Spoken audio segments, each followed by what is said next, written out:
What's made me a successful restaurateur? Well, I think the one thing is by making mistakes.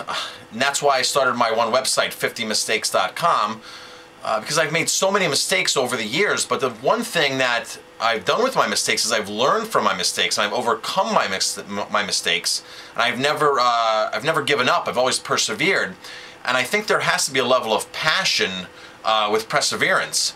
So, there was no option of quitting. There was no option of failure.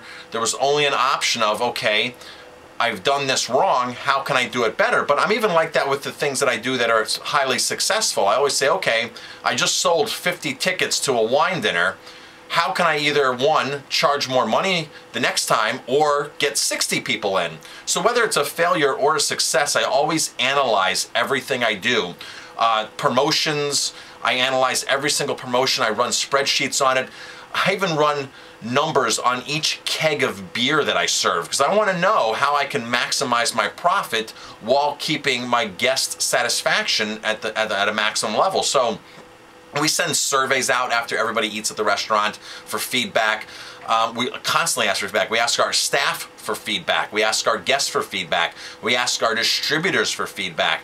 So it's one of those things where I always want to know, how can I get to the next level? Whether it was a success or whether it was a failure.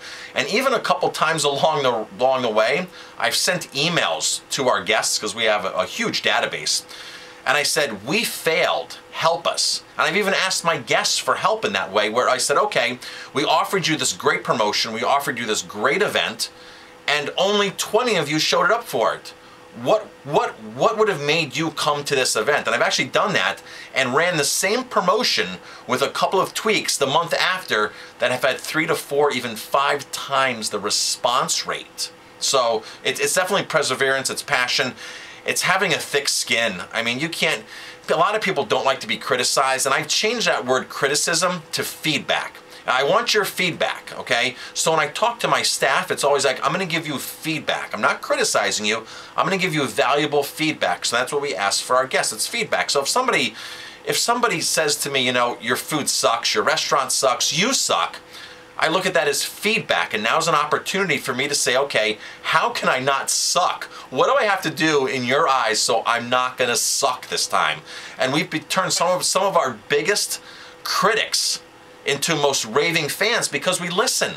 We listen and we want feedback. I have one rule I was taught a long time ago. When you have an emotional answer, when you get emotionally connected to something, which I am to my restaurant, and somebody criticizes you, you wait 24 hours to answer. After 24 hours, you can think much more rationally than you can after the first 5 minutes, after the first hour, and then it becomes to, okay, maybe it was my fault, as opposed to being in a total defensive reactionary mode. So then you can get so much more accomplished, but it's trial and error and improving and not giving up and getting constant feedback is really what my success is. And of course, you add passion on top of it, and it's like compounding interest, right? It just all of a sudden it just takes off.